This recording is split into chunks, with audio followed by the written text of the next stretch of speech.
नमस्कार दोस्तों जिस दिन से यूएस और ईरान के बीच में एमओयू साइन हुआ है तब से आप देख लीजिए इजराइल बिल्कुल भी खुश नहीं है। इनफैक्ट नौबत यह आ गई थी कि जेडी वांस जो कि अमेरिका के वाइस प्रेसिडेंट हैं, उन्होंने खुलेआम धमकी दी थी इजराइल को कि आप इस डील को क्रिटिसाइज मत करो, ये आपके फेवर में भी है। लेकिन पूरी दुनिया को पता था कि इजराइल बिल्कुल भी खुश नहीं है, क्योंकि जो मेन मुद्दा था इजराइल के लिए हिजबुल्लाह का, वो यहाँ पर खत्म नहीं हुआ। और आप देख सकते हैं यहाँ पर जो खबर आई है वो काफी चौंकाने वाला है। कल शाम को खबर आती है कि ईरान ने वापस से स्ट्रेट ऑफ होर्मुज को क्लोज कर दिया है। अब आप सब जानते ही हो कि कितने मुश्किल से यहाँ पर कैसे जैसे करके जो एमओयू है वो साइन हुआ। अभी तो प्रॉपर डील भी नहीं हुई है। 60 डेज के बाद यहाँ पर टाइम रखा गया है कि जो परमानेंट डील है वो साइन किया जाएगा। लेकिन ये बहुत ही क्रिटिकल हो जाता है। स्ट्रेट ऑफ होर्मुज वापस से अगर क्लोज हुआ तो यहाँ पर क्या हालत होगी, किस तरह से ऑयल के दाम बढ़ सकते हैं। चलिए इसकी शुरुआत करेंगे, डिटेल से जानेंगे कि एग्जैक्टली यहाँ पर हुआ क्या है, ईरान क्या चाहता है, इजराइल क्या चाह रहा है, वो सब कुछ मैं आपको बताऊंगा। चलिए आगे बढ़ते हैं। लेकिन उससे पहले दोस्तों एक बहुत इंपॉर्टेंट खबर देखिए, स्टडी आईक्यू पर हमारे सभी यूपीएससी कोर्सेज के ऊपर आज के लिए यहाँ पर बिगेस्ट प्राइस ड्रॉप आया है। मतलब कि अगर आप कोई भी यूपीएससी कोर्स लेते हो जो कि कल से स्टार्ट हो रहा है 22 जून से 2027, 28, 29 सभी ईयर्स के लिए आप उसको अवेल कर सकते हैं। इसके अंदर आप देख पाओगे अलग अलग फीचर्स आपको मिलेगा। मतलब हर एक स्टूडेंट के लिए जो उनके रिक्वायरमेंट है उसके हिसाब से ये पैकेज बनाया गया है। कोई भी अगर आपको डाउट है, प्रॉब्लम है, इसके अंदर ये फोन नंबर दिया है, इस पर कॉल करिए। यहाँ पर मेंटरशिप, रिवीजन टेस्ट सब कुछ है। यूज करिए कोड अंकित लाइव मैक्सिमम डिस्काउंट के लिए। चलिए शुरुआत करते हैं। सबसे पहले देखते हैं कि हुआ क्या है। देखिए आपको समझना है कि यहाँ पर 3 बड़े इवेंट एक साथ हो रहे हैं। सबसे पहला इवेंट है यूएस ईरान के बीच में जो पीस प्रोसेस है वो यहां पर चल रहा है। क्योंकि ध्यान रखिएगा अभी यूएस और ईरान परमानेंट समझौता नहीं किए हैं। रिसेंटली उन्होंने जो साइन किया था डील वो एमओयू था, that is memorandum of understanding. और यहां पर इसका मेन मकसद यही था कि जो रीजनल टेंशन है उसको कम किया जाए, डायरेक्ट वॉर को प्रिवेंट किया जाए, मैरीटाइम सिक्योरिटी को वापस से बढ़ाया जाए, रिस्टोर किया जाए, ईरान का जो न्यूक्लियर प्रोग्राम है उसको एड्रेस किया जाए कि आखिरकार करना क्या है, क्या ईरान यहाँ पर जो एनरिच्ड यूरेनियम है वो अपने पास रखेगा, कितना परसेंटेज रखेगा, ऑयल मार्केट को स्टेबलाइज किया जाए। और देखो ट्रंप के ऊपर बहुत ज़्यादा प्रेशर था। ट्रंप ने ये जब डील साइन किया तो वो साफ कह रहे थे कि इट वाज नॉट इजी। और यहां पर जो नया राउंड ऑफ टॉक है आप सब जानते होंगे स्विट्जरलैंड में होने जा रहा है। मतलब अल्टीमेटली 60 डेज बाद यहाँ पर क्या एक्चुअल में डील होगा कि नहीं, वो ये स्विट्जरलैंड में जो बातचीत चलेगी उसके ऊपर निर्भर करेगा। और इसीलिए जो सीनियर अमेरिकन और ईरानियन नेगोशिएटर्स हैं वो बहुत जल्द स्विट्जरलैंड पहुंच रहे हैं और वहां पर दोनों के बीच में बातचीत होने वाली है। तो एक तो ये इवेंट चल ही रहा था कि कैसे जैसे जो पूरा वॉर है उसको खत्म कराया जाए। तभी यहां पर कल शाम को खबर आती है कि इजराइल और हिजबुल्लाह के बीच में वापस से जो फाइट है वो स्टार्ट हो चुकी है। देखिए यहां पर जो मैं आपको बता रहा हूं ना कि ईरान और यूएस आपस में रिलेशंस को वापस से स्टेबलाइज करने की कोशिश कर रहे हैं। लेकिन यहां पर जो रिपोर्ट सामने आई है, देखिए पहले तो इजराइल ने यह आरोप लगाया कि लेबनान में जो हिजबुल्लाह है उन्होंने इजरायली सोल्जर्स को, करीब 4 इजरायली सोल्जर्स को मार दिया और उसके रिटेलिएशन में इजराइल ने यहां पर हमला किया। आप देख सकते हो खबर, Lebanon says Israeli strikes kill 47 as Israel says 4 soldiers killed by Hezbollah. मतलब यहां पर टेंशन वापस स्टार्ट हो गई है। और अगर आपको याद होगा एमओयू के अंदर लेबनान को भी शामिल किया गया था। मतलब ईरान इस एमओयू को तभी माना, उसका कहना था कि लेबनान पर कोई भी हमला नहीं होगा। तो वापस से अगर ये वॉर स्टार्ट हुआ है तो क्या इसका मतलब एमओयू टूट गया है? क्या अब वापस से चीज़ें वो हो जाएंगी? क्या वापस से वॉर स्टार्ट हो जाएगा? वो देखने वाली बात होगी। लेकिन यहाँ पर जो बड़ी खबर ये आई that is strait of Hormuz crisis. मतलब ईरान ने कल जो है अनाउंस किया है कि स्ट्रेट ऑफ होर्मुज वापस से हमने बंद कर दिया, क्योंकि एमओयू के अंदर जो कमिटमेंट्स किए गए थे कि लेबनान पर हमला नहीं होगा, हिजबुल्लाह पर हमला नहीं होगा, वो यहाँ पर हो गया है। और ईरान की जो मिलिट्री लीडरशिप है उन्होंने कहा है कि इजराइल का जो एक्शन है लेबनान के अंदर ये कंप्लीट फेलियर है यूएस का, कि यूएस को समझाना चाहिए था इजराइल को कि भाई देखो अब कोई हमला नहीं करना है, अगर हमें डील को मेंटेन करनी है, कमिटमेंट हमने किया है तो यहाँ पर हम हमला नहीं कर सकते। लेकिन आप सब जानते हो कि इस समय यूएस और इजराइल वो ऐसा लग रहा है कि आमने सामने आ रहे हैं। खैर यहाँ पर आप समझिए लेबनान अचानक से इतना इंपॉर्टेंट क्यों हो गया है, क्योंकि देखो कई लोगों के मन में यही चल रहा था अभी तक कि वॉर तो सिर्फ और यूएस और ईरान के बीच में है और इजराइल भी पीछे से है जो कि ईरान के ऊपर अटैक कर रहा है। But the real problem now is Hezbollah. Hezbollah क्यों? क्योंकि हिजबुल्लाह हिजबुल्लाह देखो, एक तो क्या है ना, लेबनान बेस्ड है, लेबनान के अंदर वो है, लेबनान की जो सरकार है और जो हिजबुल्लाह है वो अलग अलग है, उसको मिक्स मत कर देना। यहाँ पर लेबनान में वो बेस्ड है, ईरान उसको सपोर्ट करता है मिलिट्रीली। अगर आप देखोगे जितने भी प्रॉक्सी ग्रुप्स हैं ईरान के, उसमें सबसे मजबूत ये हिजबुल्लाह ही है, उसके पास सबसे पावरफुल मिसाइल्स वगैरह हैं। और यहाँ पर मेजर थ्रेट है इसराइल के लिए। इसराइल का कहना है कि जब तक हिजबुल्लाह यहाँ पर रहेगा, इसराइल का पूरा जो नदन पार्ट है वो हमेशा खतरे में बना रहता है। और ईरान हिजबुल्लाह को कैसे देखता है?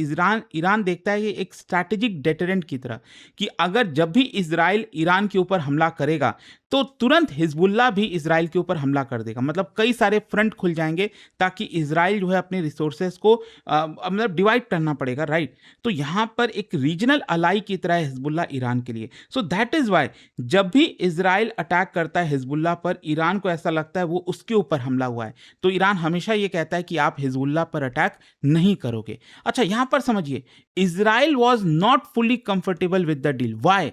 इसराइल की जो लीडरशिप है, इनफैक्ट अगर आप देखिए इसराइल में जो कोलिशन गवर्नमेंट है, उनके डिफेंस मिनिस्टर हैं, वो तो डायरेक्टली क्रिटिसाइज कर रहे थे ये जो पूरा डील हुआ। ईरान का ऐसा मानना है कि जो इसराइल है उसका ऐसा मानना है कि ईरान अभी भी एक मेजर रीजनल इन्फ्लुएंस रखता है। हिजबुल्लाह के पास अभी भी जितने भी हथियार हैं वो सब है ही हैं। सीज फायर की वजह से होगा क्या कि हिजबुल्लाह वापस से अपने आप को रीग्रुप कर लेगा। मतलब जो भी नुकसान हुआ है हिजबुल्लाह का, वो वापस से अपने हथियार वगैरह जमा करेगा, फिर ताकि आगे चलकर फ्यूचर में इसराइल के ऊपर वापस से अटैक कर सके। तो इसी की वजह से इसराइल चाहता है कि यहाँ पर जो पूरा डील हुआ है ईरान के साथ, उसमें लेबनान को उससे अलग रखा जाए, हिजबुल्लाह को इससे अलग रखा जाए, ताकि इसराइल जब चाहे हिजबुल्लाह के ऊपर अटैक कर सके। यहाँ पर जो मिसाइल थ्रेट है नदन बॉर्डर पर इसराइल के लिए, वो उसको एलिमिनेट कर सके। एंड दैट इज वाई जो डिप्लोमेटिक एफर्ट इस समय चल रही है, उसमें आपको इतनी सारी प्रॉब्लम देखने को मिलेगी। अच्छा, अब इन सारी चीज़ों के बीच में जो स्विट्जरलैंड है वो कैसे इंपॉर्टेंट हो जाता है? देखो, स्विट्जरलैंड हिस्टोरिकली अगर आप देखोगे, मतलब वो एक ऐसा जगह रहा है जो कि न्यूट्रल वेन्यू की तरह देखा जाता है। मतलब जहां पर भी दुनिया में कहीं पर लड़ाई हो, आप अक्सर देखना स्विट्जरलैंड एक ऐसा जगह बनता है जहां पर लोग आते हैं, दोनों पार्टीज आती हैं, बातचीत करती हैं, ताकि मामले को सुलझाया जा सके।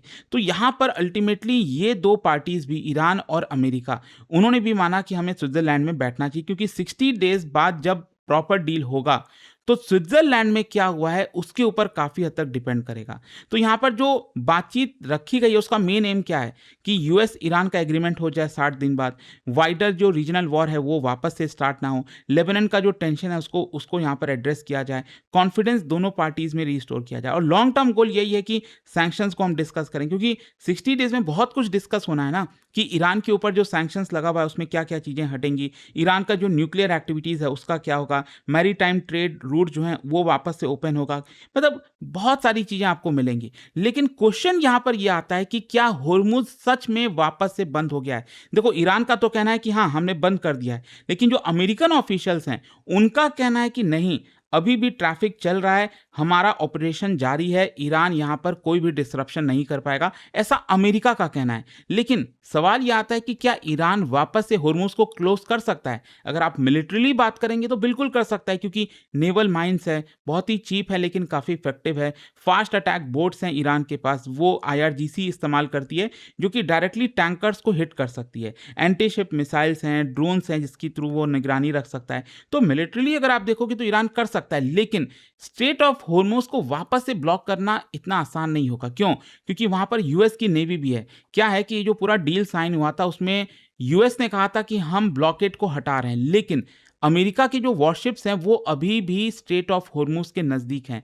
तो अमेरिका का ये कहना है कि हम निगरानी कर रहे हैं, स्ट्रेट ऑफ होर्मुज ओपन रहेगा, अब हम उसको क्लोज नहीं होने देंगे। लेकिन यहां पर अब देखो, ऑयल मार्केट वो नर्वस हो रहा है काफी ज्यादा, क्योंकि देखो क्या होता है ना, जरूरी नहीं है कि अगर यहां पर straight of Hormuz completely close हो तभी ऑयल के दाम बढ़ेंगे। अगर थोड़ा सा भनक भी लग गया ना कि ईरान नेवल माइंस वगैरह लगा रहा है, तो कोई भी शिप वहां से गुजरने की हिमाकत भी नहीं करेगा, वो कोशिश नहीं करेगा, क्योंकि उसको डर रहेगा कि भाई उनका शिप ब्लास्ट हो सकता है, उनकी जान जा सकती है। और इसीलिए अगर आप देखिए यहां पर ऐसा लग रहा था जो क्रूड ऑयल के प्राइसेस हैं वो $75-70 के भी नीचे जा सकते हैं जब ये MOU साइन हुआ। लेकिन जब अब पता चल रहा है कि लेबनान और मतलब जो हिजबुल्ला है लेबनान में और इजराइल के बीच में वॉर स्टार्ट हो रही है वापस से, उसके बाद से आप देखिए ये ऑयल के प्राइस ऐसा लग रहा है $80 के ऊपर। एंड यू नेवर नो, अगर ये वॉर वापस से स्टार्ट हुआ तो ये क्रूड ऑयल के प्राइस यहाँ से और ज़्यादा बढ़ सकते हैं। तो इसकी वजह से प्रीमियम कॉस्ट बढ़ जाता है, फ्रेट कॉस्ट बढ़ जाता है, तो टोटल जो कॉस्ट होता है ना ऑयल मंगाने का, क्रूड ऑयल मंगाने का, वो महंगा हो जाता है। अच्छा, क्वेश्चन ये है कि ईरान क्या चाहता है और इजराइल क्या चाहता है? लास्ट में तो यही है ना। देखो, ईरान का मेन ऑब्जेक्टिव यह है कि सिक्योरिटी गोल बना रहे, मतलब इजराइल लेबनान के ऊपर अटैक ना करे, हिजबुल्लाह को प्रोटेक्ट किया जाए। जो इकोनॉमिक गोल है ईरान का वो यह है कि सैंक्शंस हटाया जाए ईरान के ऊपर से, ग्लोबल मार्केट का ओपन किया जाए, ऑयल एक्सपोर्ट जो है वो स्टेबल रहे। स्ट्रैटेजिक गोल ये है कि यहाँ पर जो रीजनल रोल है उसमें रिकॉग्नाइज किया जाए ईरान को, सिक्योरिटी गारंटी मिले, ये ईरान चाहता है। लेकिन इजराइल चाहता है कि हिजबुल्लाह बिल्डअप ना कर सके, हिजबुल्लाह को हमेशा के लिए हटा दिया जाए, कोई मिसाइल थ्रेट इजराइल के नदन बॉर्डर पर ना रहे। स्ट्रैटेजिक मतलब ईरानियन इन्फ्लुएंस को कम किया जाए, ये ईरान चाहता है, मतलब सॉरी इजराइल चाहता है। ईरान जो चाहता है वो इजराइल उसका जस्ट अपोजिट चाहता है, और इजराइल जो चाहता है ईरान उसका जस्ट अपोजिट चाहता है। तो इस केस में आपको क्या लगता है, क्या ये एमओयू 60 दिन भी चल पाएगा? क्या वापस से ईरान जो है कंप्लीटली स्टेट ऑफ हॉर्मुज को क्लोज कर देगा? देखेंगे, इसको लेकर जो भी अपडेट आएगा मैं आपको बताऊंगा। जाने से पहले, क्योंकि हमने स्विट्जरलैंड की बात की, उसी से रिलेटेड एक बहुत ही इंटरेस्टिंग क्वेश्चन, 3 स्टेटमेंट इसके बारे में दिया है, आपको बताना है कौन सा करेक्ट है। और इसका जो राइट आंसर है आप सब जानते हैं, मेरे इंस्टाग्राम पर तो मिलेगा ही, वहां पर अगर आप नहीं हो कोई बात नहीं, टेलीग्राम से ले सकते हैं इसका सही उत्तर। और दोस्तों, जैसा मैंने आपको बताया, अगर आप यूपीएससी की तैयारी कर रहे हैं, कोई भी बैच चाहते हैं 2027, 28, 29, हर एक बैच के ऊपर दोस्तों आज बिगेस्ट प्राइस ड्रॉप एवर आपको मिलने वाला है हमारे यूपीएससी कोर्सेज में। आप इसको जाइए, ज्वाइन करिए, और इसके अंदर देखिए प्रीलिम से लेकर इंटरव्यू तक की तो पूरी हम तैयारी कराते हैं। जो भी फी आप पे करते हो, अगर आपने प्रीलिम्स क्रैक कर लिया, वो हम आपको रिफंड कर देंगे। 18 बुक्स का पूरा सेट आपके घर पर भेजेंगे, मेंटरशिप मिलेगा, टेस्ट सीरीज, और भी अगर आपको जानकारी चाहिए कैसे चीजें अवेल कर सकते हैं, ये फोन नंबर दिया है, इस पर कॉल करिए, यूज करिए कोड अंकित लाइव मैक्सिमम डिस्काउंट के लिए। Study IQ IAS, making India smarter and better.